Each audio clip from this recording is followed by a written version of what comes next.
Chris Scott, he's our new MPP from Sault Ste. Marie, if you are not familiar with him yet, and he is the PA to the Ministry of Energy and Electrification. And then as well, you might all be familiar with MPP Logan Kanapathy from Markham Thornhill. So just to get started, I will hand it right over to MPP Kanapathy for a few words, and then we'll go to PA Chris Scott and then Minister Lecce. Thank you, Shannon, and good afternoon, everyone. It is a great honor to join you today for this important roundtable that will strengthen Ontario, Alberta, and all Canada. You know, this is a great news story, and thank you to the ministers and the Premier and all the great work you do. My work is simple. Shannon, is my great privilege to introduce Minister Stephen Lecce, Ontario Minister of Energy and Mine and Parliamentary Assistant to the Ministry of Energy and Mines, Chris Scott. Many of you know Minister Lecce for his passion and dedication and proven result in every role he has served. You know, I said many times last 3 terms and his passion as a former Minister of Education. I could start with the last career. He worked with the passion and energy and determination to modernize our education system, improve our outcome for students and support families across Ontario. I said to the people, not only for my riding Markham Thornhill, but I said to across the Ontarian, he's not just only the modernized the education system, but he revolutionized the education system. Time to, you know, this is a way to give the hope and optimism to the children and family in Ontario. His leadership during the challenging time showed his ability to work with the communities, find solutions, and always he put the people first. You know, he always listened. He's always listened. Not only as a caucus colleague, he's always listened to the people, parents, and the students.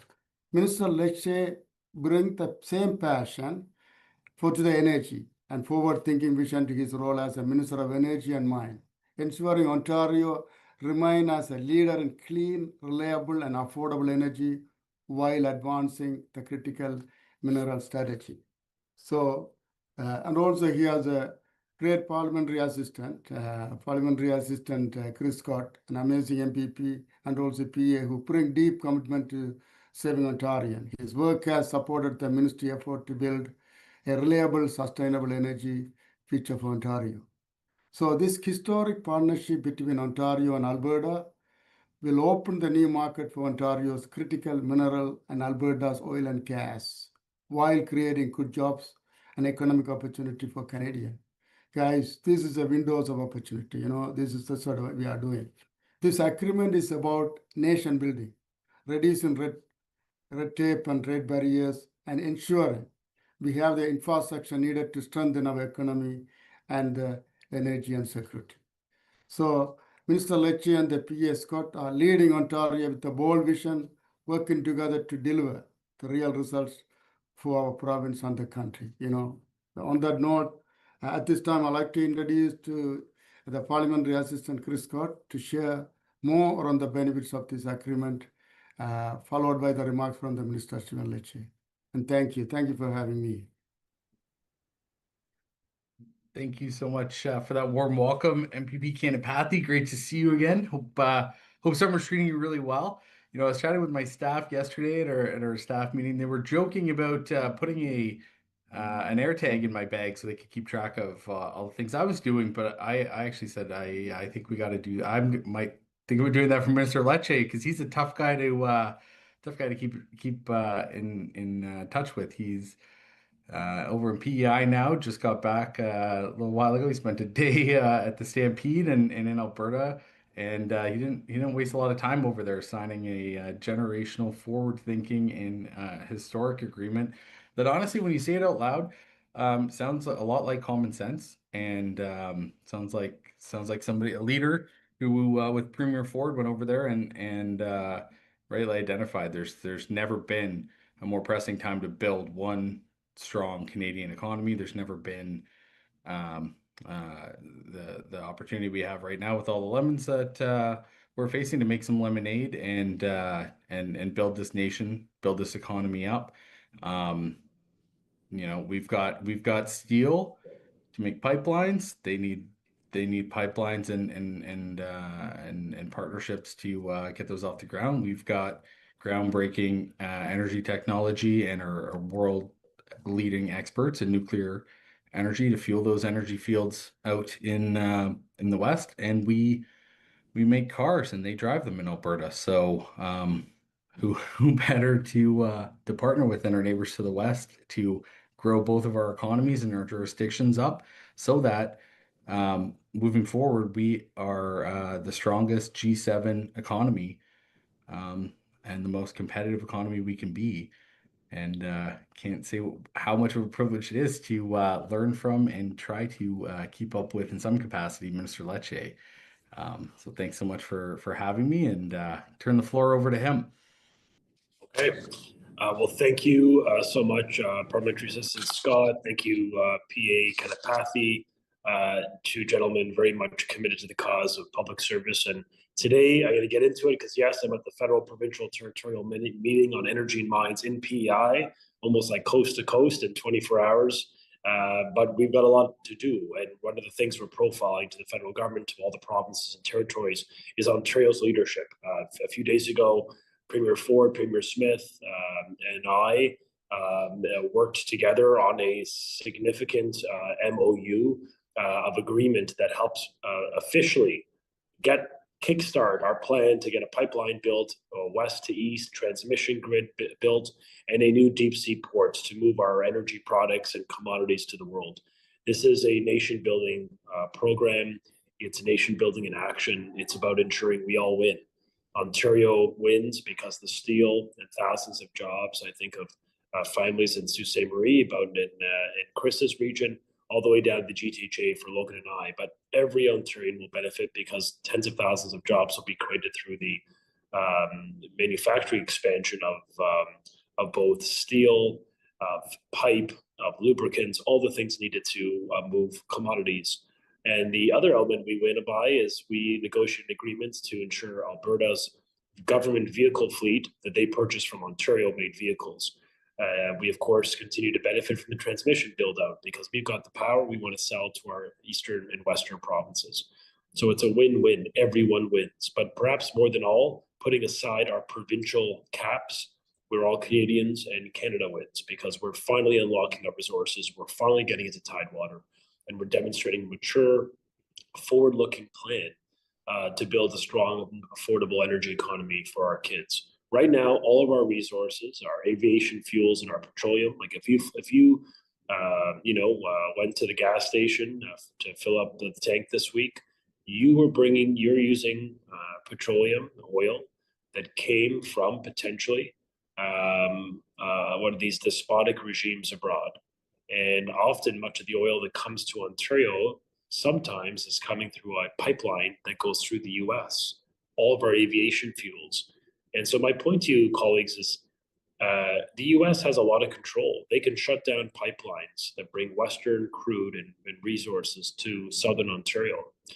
At any time, they could shut it down. And that's not in our national security. It could really impact reliability of supply, and it would hurt us all if we didn't have the ability to fly a plane out of Pearson or drive to and from work or around our community. So it's a very serious threat, and I think it's very powerful that the province and Premier Ford and our government is leading by saying we want Canadian solutions to Canadian challenges, and no longer will we depend on President Trump or anyone else.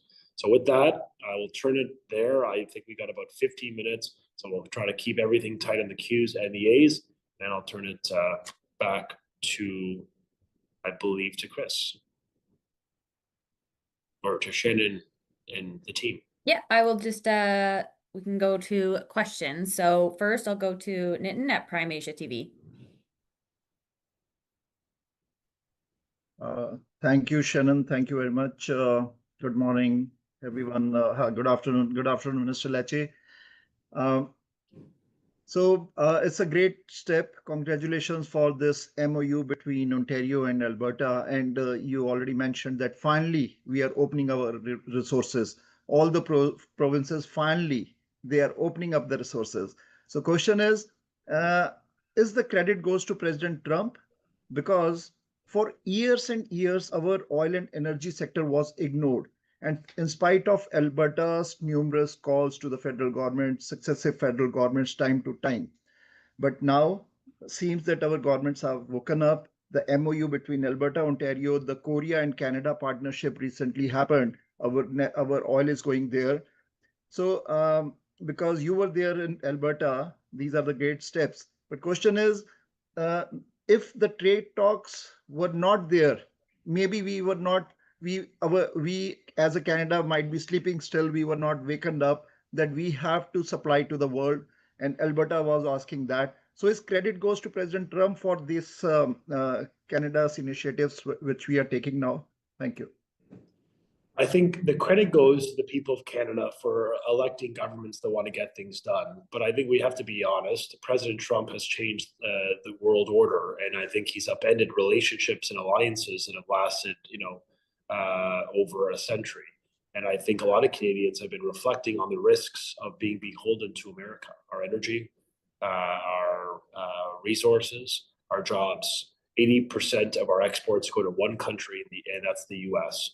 So I think this is a wake-up call. I'm not sure I'd give him credit. I think if anything, he's given us the wake-up call maybe we needed as a country. Our party as Progressive Conservatives have been calling for trade diversification, pipelines to Tidewater. We've been supportive of the former Energy East project that would have done exactly what we're talking about. But unfortunately, there wasn't the support at the time. So we've always been on the right side of history, but today we're in a better place. And I want to thank the people of Canada for electing our government with a strong mandate to get things done, to move with speed, to cut down permitting time by half, and to be aggressive to make sure that our families, our workers, our businesses can compete against the US and against China and other geopolitical threats around the world. So this is a positive step forward to ensure we emerge as the strongest economy in the G7. Thank you. Thank you. Okay, thanks. Next, I'm going to go to Bill with Greca TV.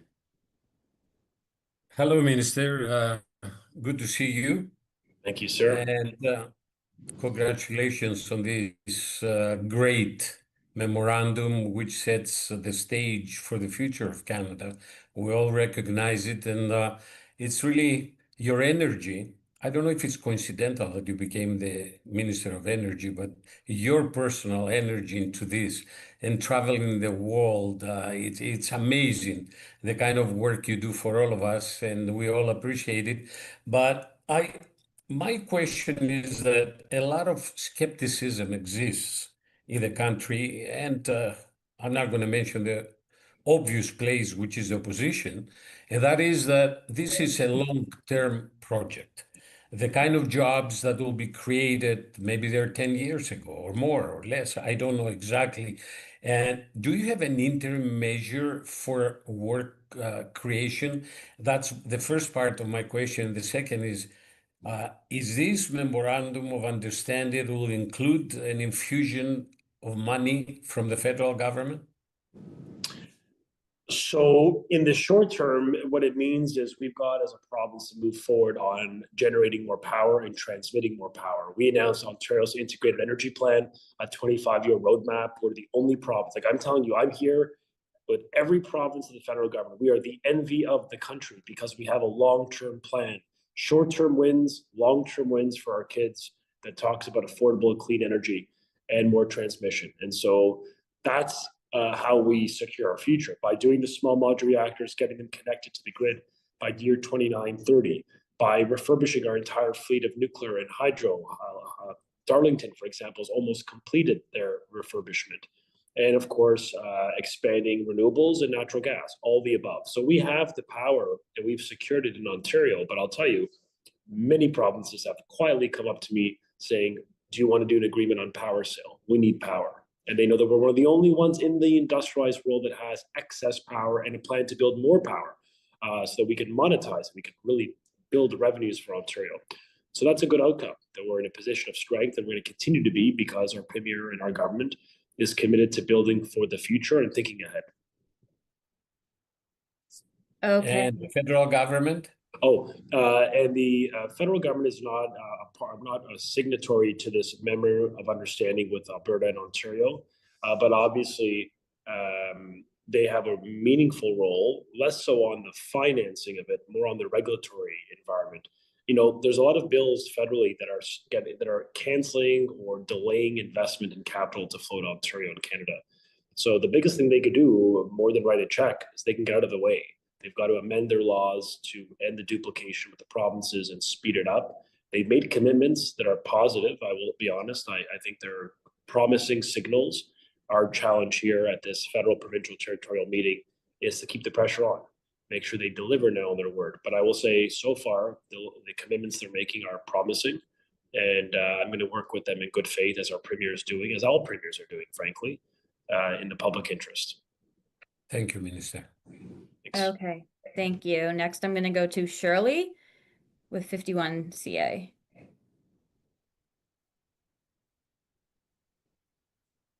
Shirley, are you here?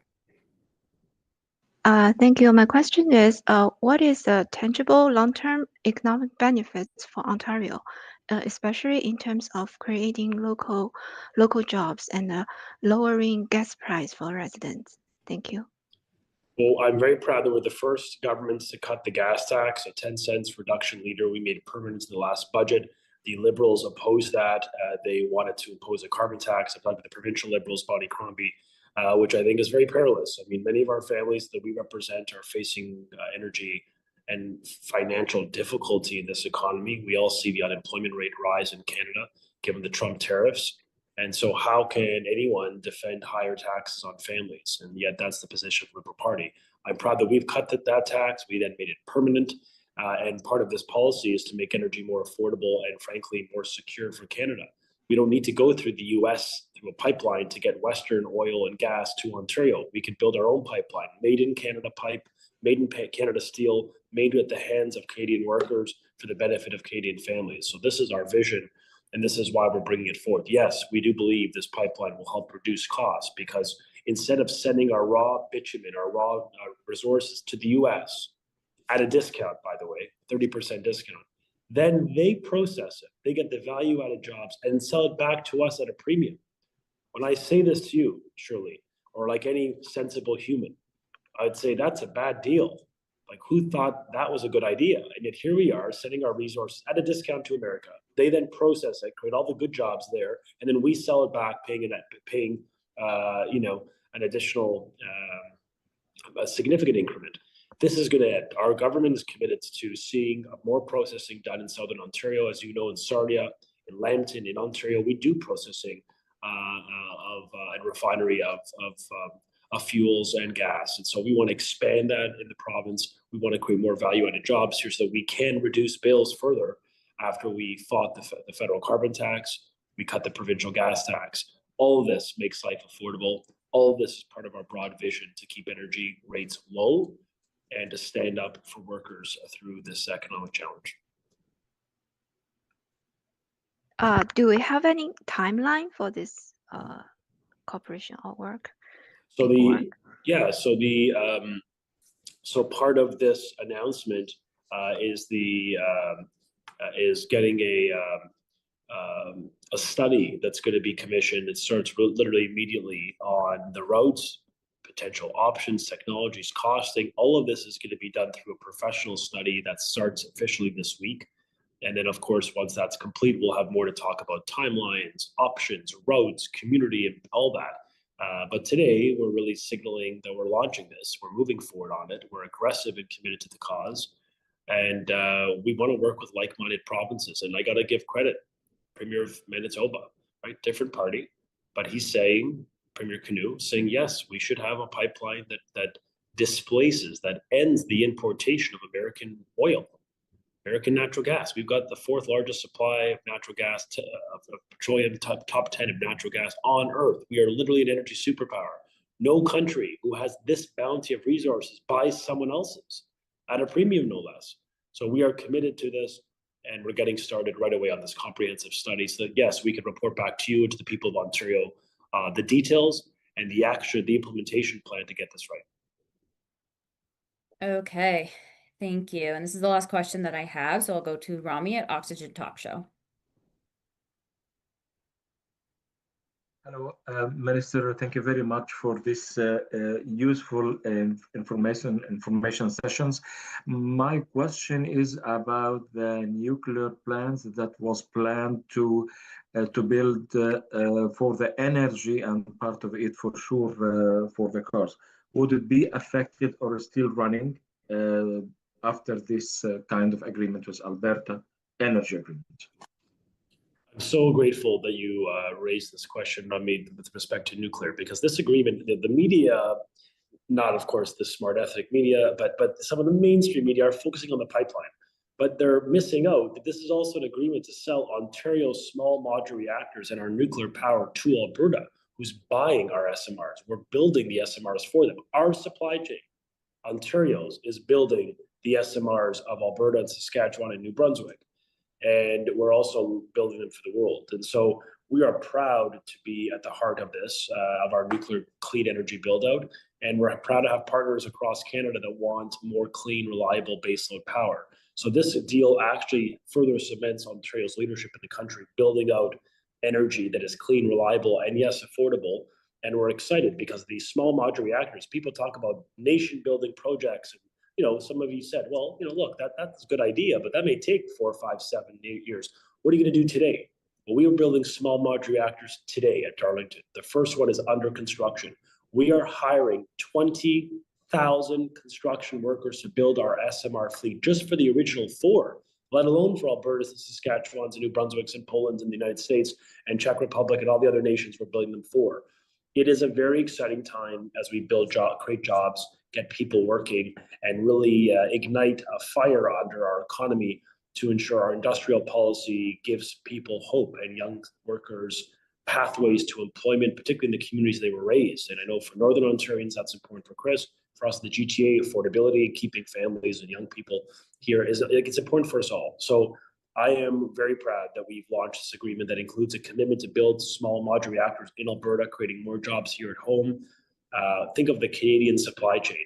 Uranium, some of the second largest supply of uranium on earth come from Saskatchewan. That uranium is processed in Ontario. Like we have this beautiful, comprehensive cycle of leadership from the fuels to the technology to the build outs, the refurbishments. We build on time, we build on budget. And that's our value proposition to the world. No one else is doing this. So, but with that, I wouldn't want, I want to see if the PA Scott has anything he'd like to add on energy affordability, security, nuclear, critical minerals. Everything is relevant right now. And remember, folks, critical minerals is also an important part of this deal. We want to sell our minerals west to the rest of Canada. This deal helps enable the trade, the expanded trade of our minerals into the west. And I know Chris is in the heart of that part of the region in Northern Ontario, so I'm going to turn it to him. Thanks a lot, Minister. And building on your question, because it's a great question. You know, Minister Lecce had the foresight 11 months ago when he was brand new on the file to sit down, roll up his sleeves, and continue the work of the previous minister and ensure that the procurement directives of the small modular reactors that were being built in Darlington are to the benefit of Ontarian suppliers. So when he talks about the supply chain that he just mentioned, I just want to double click one thing really quick to bring it home, right? Because right here in Sault Ste. Marie, we're a steel town, we're a border town, and when that announcement was made, and I was able to highlight that Algoma Steel here in Sault Ste. Marie is going to be, you know, Minister Lecce, we're building that first small modular reactor in Darlington. You need a base mat that's about the size of a hockey rink of steel, right? Plate steel. Algoma Steel won the procurement to supply that, so they're the partners to build. It's 860 metric tons of steel that's going to be rolling off the line in Sault Ste. Marie to actually build the base mat where the small modular reactor is going to go. You know, the best thing we can do, especially during these tariffs, is put a purchase order in our steel makers' hands that's going to, you know, keep people employed. It's a new market for them, and hopefully as that market expands, because they're right there at the ground floor, they quite literally, because it's a base mat, they grow with it. So let's think about this, guys. We're building 4 SMRs in Southern Ontario, and families in Sault Ste. Marie are working on this project. 80 businesses in Ontario. 80% of every dollar, 80 cents of the dollar we're spending on SMR is not helping Canadian business. It's helping Ontario businesses. It's that localized. And that's a great story to profile that I didn't mention, that should have been mentioned. The supply chain is being built here in Ontario, which is a really beautiful story because it's going to create jobs. And we need more good paying, unionized, high wage business opportunities for families. So it's an exciting time. We're working hard. We're rolling up our sleeves. And next week, we're going to be back in Europe to announce new export opportunities for our small modular reactors. Stay tuned. But we're working hard, and we're very grateful for you all being with us today. And thank you, Shannon, again, as always, for bringing us together. And thank you to Deepak. Thank you to my parliamentary colleagues. Obviously, Logan Kanapathy, who was with us earlier. He does amazing work in supporting ethnocultural communities. And Chris Scott, who is new to the job, but a veteran to government. And on day 60 in the ministry, he's kicking butt. So we're very grateful for his work. And with that, I'll say goodbye because I got to go back to this table. All right. Thank you, everybody. I will email the recording out once it's uploaded. Have a good afternoon. Have a good day. Thank you. Good to see you.